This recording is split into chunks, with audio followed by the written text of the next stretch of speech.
welcome back to the podcast. Leandro D'Elia is here from Eightx.co. That's 8 spelled out, so that's EIGHTX.co. And they are all about scaling your company with more cash and less stress. They help founders, boards, and CEOs get a grip on their businesses and get the resources they need to grow. But many times when we're talking about resources, we talk about like money, intellectual. Many times our people are our greatest resource, especially our team, how we interact and deal with our team, how we lead them, how we communicate with them. And so Leandro is going to tell us about how we can better express our leadership and plan and motivate ourselves and our team, so that way our people work together and figure out all these many problems that are involved when running a business and facing challenges and getting to that next level. And so Leandro is our man to get us on the right track. So Leandro, glad to be speaking with you today. Thank you for having me here. I'm glad. Wonderful to have you. And so we introduced you a little bit, right? We hyped you up, talked about some of your bio, but in your own words, what are you currently up to? What are your challenges? What's on your mind? Usually the big challenge that I find when helping owners and small companies getting to the next level is how they grow. And when we say grow, usually we tend to think about money and more revenue, more expenses, more about numbers. And usually we don't stop to think about how many people do we want to have, which kind of people do we want to have to help us get to the next level. There's a quote, I think Steve Jobs said it, that if you surround yourself with the most intelligent people, they will get you to the next level. I don't remember the quote exactly, but I think that the main thing is surround yourself with intelligent people and you will get better. So that the main challenge is today is helping them find the correct type of people they need for their business, and also be responsible for the development of that people. Because as leaders, many times we don't understand the responsibility that we have towards the people that we manage, and we make decisions for them. We get into their lives. So I think it's important to understand the impact that our decisions have on their lives, both personally and professionally. I like that. And there's a lot of subtext built into what you said, right? When you want to surround yourself with a team of people that is smarter than you, I imagine it requires setting your ego aside, right? And saying, hey, I don't have all the answers, and I am fine being one of the dumbest people in this group because they will all lift me up. And then there's also that when you're talking about responsibility, there's this idea of I want them to solve their own problems and to have their own freedom and agency and not micromanage, which is a scary thing, right? To set your team loose on solving problems because there's the fear that they might mess up or they might lead your organization in the wrong direction. And so what are your thoughts on that? How do we empower our team, but also avoid the mistakes or avoid catastrophic failure? Good question. I think that part of the surrounding yourself by intelligent people means that it's not about it. Also, is changing how we manage people. I think that the old school was all about micromanagement, and I don't think it's feeling the dumbest people in the room, but on the contrary, try to find who's best at what they do, and of course, it's the most difficult part of that is setting your ego aside. But I think that's also part of growing. And when you find great leaders, or at least in my personal experience, the greatest leaders that I had were the ones that set their ego aside, and it was really easy for them because by doing that, they were able to nurture themselves from all the people around them and make better decisions. Because eventually, if you have the correct set of information and you don't get overwhelmed with information, you can make great decisions. And ultimately, you are intelligent and you're the one that's going to make the calls. And that's what you're intelligent for. and then losing them or giving them independency. I think it's about that, developing them in a way that they can be responsible, they can hold accountability for their decisions, and they can also put the company t-shirt, we could say here in Argentina, in a sense that they will want the best for the company. So they will make decisions as if it was their own company. And I think that's part of training them. That's part of having intelligent people that, with the correct training, with the correct mentorship, feedback, will help you have more time. Because if I don't need to micromanage you, and I can train you so that you can make decisions on your own, I will have more time to do something else.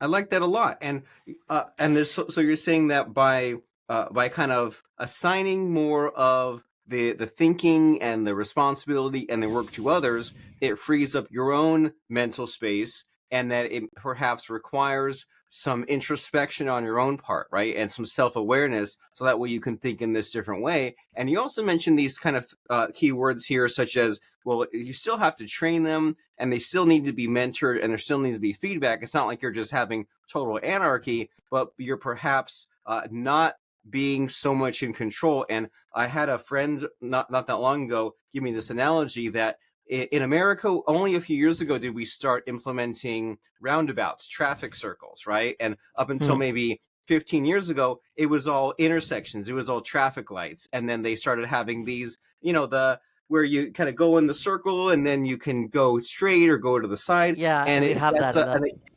yeah, and they were new here, but now they're kind of more and more where the drivers kind of manage themselves, right? You don't necessarily need to stop and wait for the higher authority to tell you where to go. It all works itself out, and so. But it's easier said than done, right? It's easy enough for us to apply an Totally. analogy or throw in the keywords, and so that's why you're here to kind of share some stories, right? Share what you've done. So as far as what you've done, what you've seen, what you've built, can you tell us about maybe some adventures in doing this and kind of Yeah. handing off the m- responsibility to others?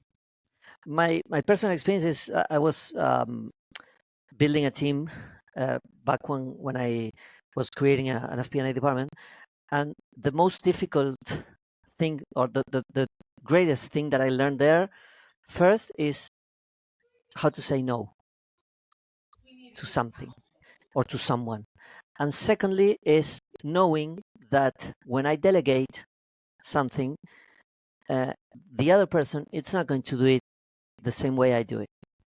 And I have to make pieces with that. And that's something difficult to understand for many people, is that you need to understand that the other person, it's not going to do it the same way you do it. So part of your responsibility is to teach them how to do it. Same way as we that have kids.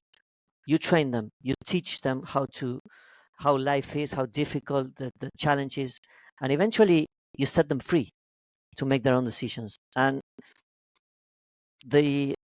when I was creating this team, the most important uh, quote that I gave the two people that I was managing back then was, understand the consequences of your actions, both downstream and upstream. And that means know how to ask questions.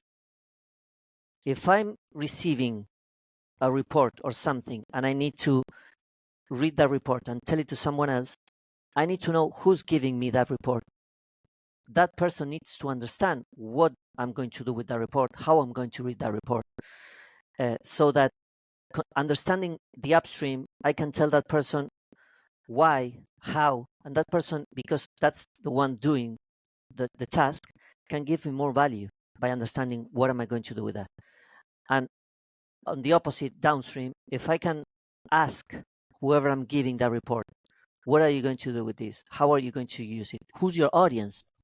Most importantly, then I will have more information to add more value to the task. And that was the uh, challenging part back when I was starting managing people, how to tell them because I need to train myself also on what am I asking? What do I need that for? Why am I asking you this? And so, because whenever I found myself giving them more information, the feedback was way more constructive. And they were telling me, you know what? You don't need this. Because you're telling me what you're going to do, who you're going to tell it, and how you're going to use it, what you need is this other thing. And they were right. And I think that's the lesson that I learned back then, understanding the consequences of my actions downstream and upstream. I like it. The larger context and this whole idea of the leadership working both upstream and downstream. It's really cool to think about, right? Because you think about there's, as you mentioned earlier, there's like the old school way of having like an employer and an employee, and we've all been frustrated dealing with someone when if they like hit a one little problem, they say, "Hey, I'm stuck." And let me go back to my boss and ask another question. And then I go and I get stuck again. And versus when there's someone who's great to work with on a team of any kind, they're the ones that they go and they look for solutions, or even if they're really stuck, they say, hey, Totally. here's my problem, and here's like two options for me, so kind of make it easier for everyone, and that way we're not saying, hey, I'm completely helpless. And so as far as the dealing with people, right, there's always conflicts of some kind. And so when you were adopting this kind of new way of thinking and working, this new mindset, do you have anything to share with us as far as like the butting of heads, as far as the conflicts maybe when you were trying to get this in place? Yeah, I think that all of us probably learn more about all the bad things that we've experienced than the good things, and we all had bad bosses, which probably what we do is try not to repeat what they did with us. Uh, and like you said, yes, now it's about collaboration instead of employer employee. Uh, I still think that some things still need to come from up down, like the culture, the some of the things needs to come from the leadership team, because if you want me to do something and I see that you're not doing it, probably I'm not going to do it. So I think now it's about, with this new generation, it's about leading with the example. And back then I had some bosses that tell me to do one thing and they did the opposite. So that was really frustrating. And I think that the best thing that I enjoy working in companies is building up teams and creating a good culture with the people that I work with.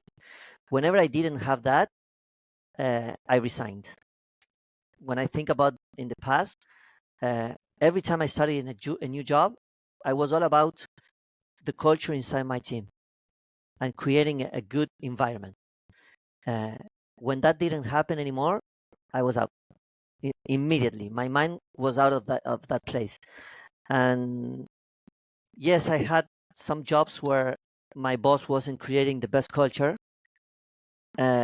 I tried to approach, in some cases without any success.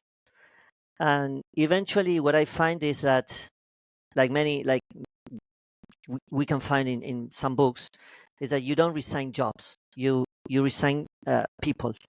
You don't resign your job. You're leaving the people that are leading you, actually.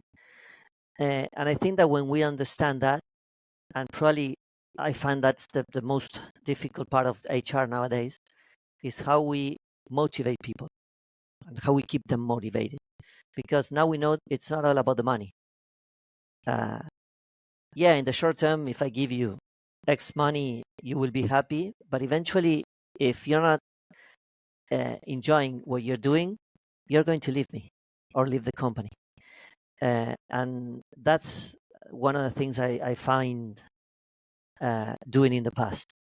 Like whenever I didn't have a good boss, I left the company. So that was my not mistake, but that was my lesson learned when it comes to something bad. And probably that's why I spend too much time investing in people, having time for them, listening to them. I had a great leader in one of my first companies that once told me, we need to understand that 50% of our job is being responsible for the people that we manage, not only doing the Excels or whatever we do on our daily uh, work life, but also understanding that we need to set aside time to talk to them, to understand them, to know what makes them happy, what makes them sad, because it's our responsibility. We have their professional lives in our hands. Whether we fire them or we promote them, in some cases, I've seen that promoting someone was bad for them because either they were not ready, they didn't like that, they didn't want that. So I think we need to invest time listening, active listening, our people and what drives their what makes them want to wake up every day and go to work happy. Because at the end of the day, that's what happening to me. That's what's happening to you. If I don't wake up and say, okay, now I have to go to work, and with a smile, what's the point? And I think that's the new paradigm about leadership and how we manage people. And I think lots of young people nowadays taught us that we cannot do the same thing our old bosses did with us. We need to change the way we manage people. We need to change the way we lead them.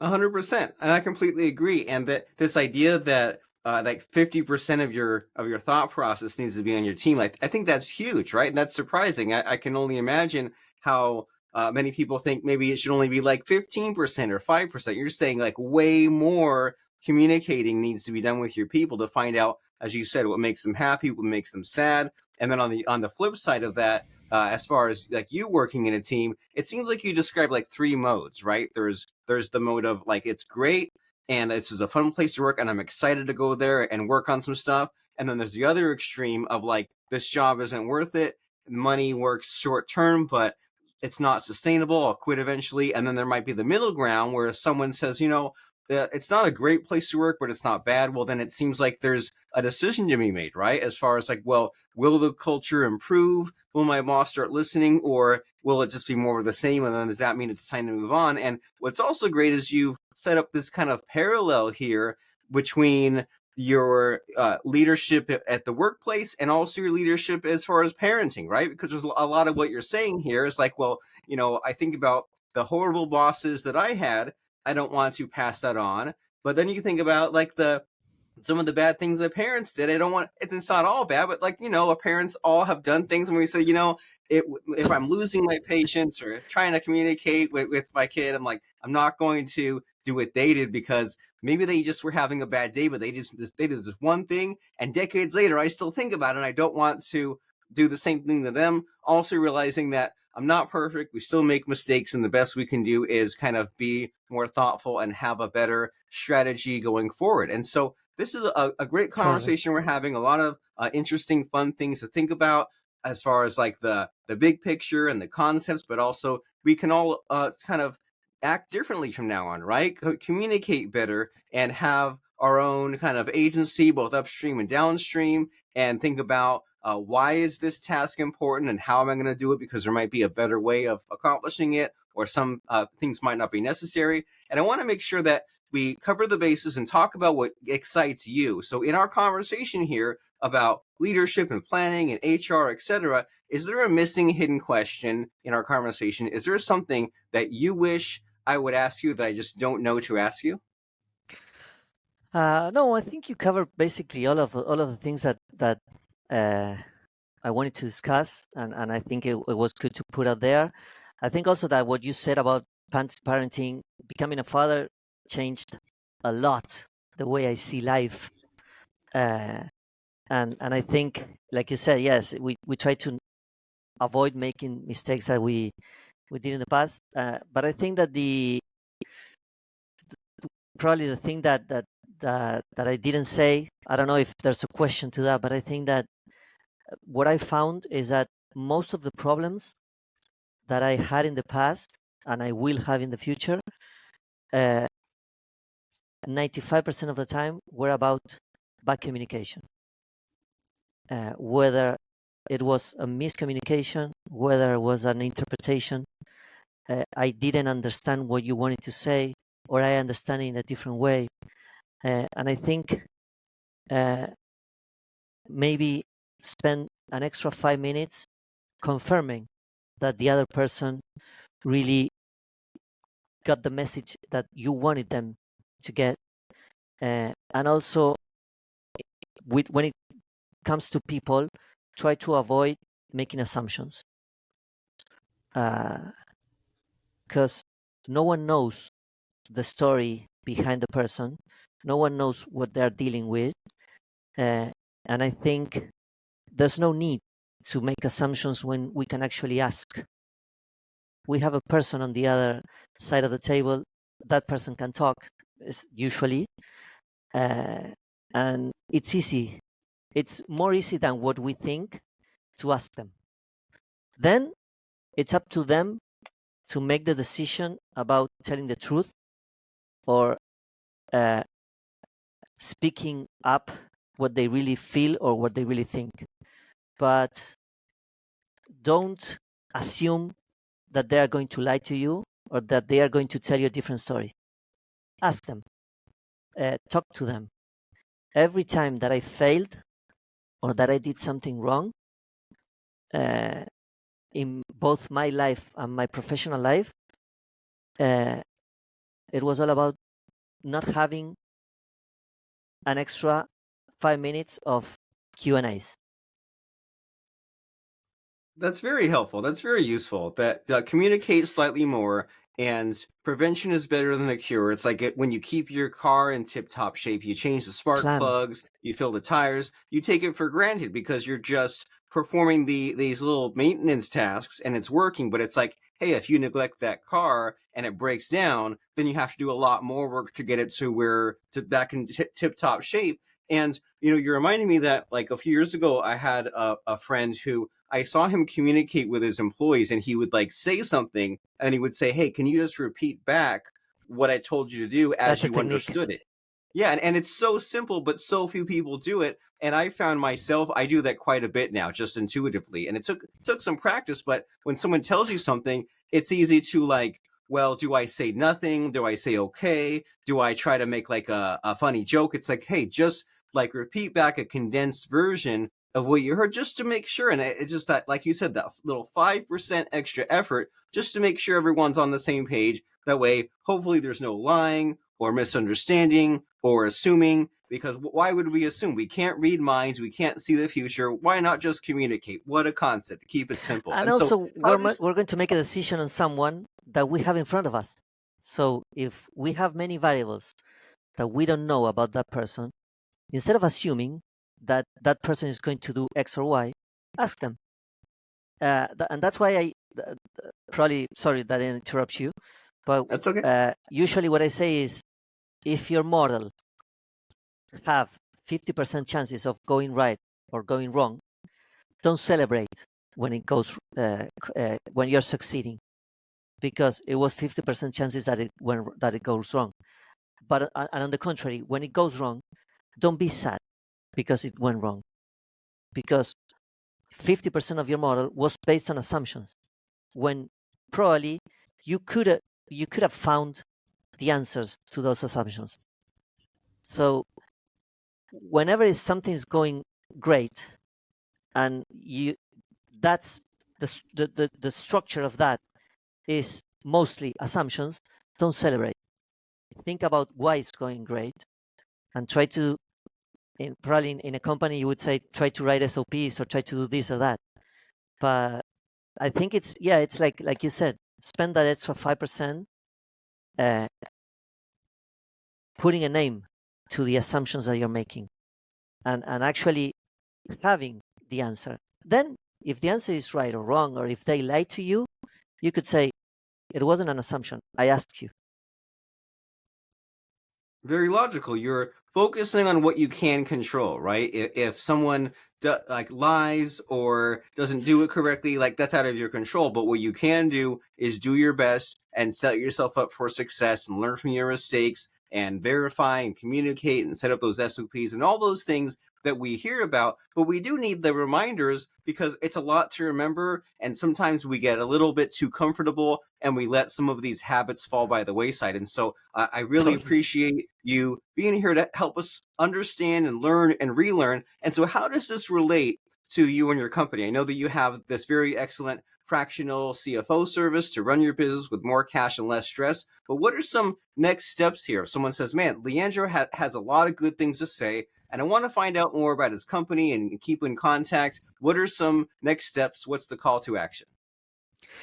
Uh, Definitely, if you have a company that you're struggling with the numbers, you don't understand them, you want to know more about how's your company doing, you want to, like our slogan is run your company with less stress and more cash, give us a call because we can definitely help you, not only showing you a P&L or a balance sheet, but explaining you how that works, how the three financial statements relate to each other, P&L, balance sheet, and cash flow, why it's really important to have a budget, to have a planning session where we try to understand what we want to do and where we want to go and how are we going to go there, to get there, sorry.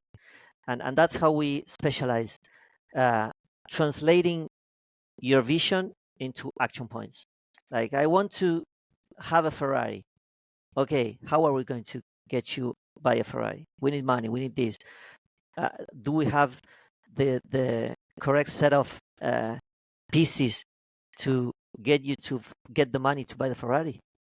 And maybe in some cases, not most cases, but in some cases, we find or I find myself telling to my clients, you know what? Right now you're selling $10. You want to sell $1 million in 1 year? Probably it's not going to happen. Let's create a plan so that we can get there in X amount of time. But yeah, it's trying to help them put in their vision, bringing that down to earth, and helping them achieve that goal that they have. I like it that we need to have these different levels, right? The different scopes. You need to know, like, okay, here's my big goal, but also the practicality of it. And you can't have one and not the other, right? You can't just say, well, hey, here's my balance sheet. I'm not sure where I'm headed. But you also, on the flip side, you can't say, hey, we want to get this number of customers, grow the company this. I guess it'll work itself out, right? You need to have Yeah. these different elements for success here. And Leandro D'Elia at 8x.co, that's EIGHTX.co. They are the people, the team that will help you get that into reality, to make some progress. And so, is that a logical place to go, 8x.co, or is there some other place that's better? No, whether you can go to our website or find us on LinkedIn. You can find myself on LinkedIn, and you can message me there. That it has my email, my phone number. But yeah, both platforms are correct, either the website or LinkedIn. Okay, so that website, just to recap, because as we said, it's good to verify, right? We take 5% of the time just to make sure everyone knows where to go. Totally. That's 8x.co. And then on LinkedIn, first name Leandro, last name Delia. And it's always good just when you listen to a podcast in general, and who knows how you even found this podcast. You hear Leandro, he had some good things to say. If his message resonated with you, if you say, hey, I want to find out more about him. It's always a logical thing. Like, these are real people on podcasts. Go and find them on social media, click the connect button, follow him. That way you can get his latest insights and updates as far as thoughts on leadership, thoughts on finances, what he's doing in his company. It's always good to have a thinker, an innovator, a builder, a doer, an entrepreneur on your side, and not just looking at the doom and gloom news. You look at some positivity, right? You look at some business advice that you can apply in order to build the organization of your dreams and be a good leader, make everyone happy, make some money, change some lives, change the world. That's what we want. So, Mr. Leandro D'Elia, before I let you go, one thing I like to do before wrapping up a podcast like this is to try to put my guests on the spot a little bit and ask them about a fun quote or lesson that has helped them that can help us. So does anything come to mind as far as just in any sense, right? Life, business, whatever. What's a quote or lesson that has helped you that can help us? I was listening to a podcast the other day, and I heard the quote. Tom Hanks was on that table, and he said something that resonated a lot, and that was, "This too shall pass." And I think that when you start reading the subtitles about that, is that we're all dispensable. We come to this life to enjoy it and have the best time that we can, the way we want. So don't feel sad or don't spend too much time uh, be, for something that went wrong or didn't go the way you wanted. Don't spend too much time celebrating because you won the World Cup, because you need to wake up the other day and life goes on. So I think that the quote that I would leave is live. I don't like the word the quote "live your life as if it wasn't a tomorrow." What I would say is try to live your life the way you want and try to be happy, because at the end that's what we take with ourselves: anecdotes, stories, great friends, uh, great companions. So I want to wake up and try to be happy and try to give my best and try to help other people. Very wise advice. Life goes on. Don't sweat the small stuff. Focus on the now and don't stay in one place too long. Don't be in the past and the future. Just get to the next opportunity. And this is Leandro D'Elia from 8x.co. Wonderful speaking with you and learning from you, friend. It was a pleasure, Robert. Thank you for having me.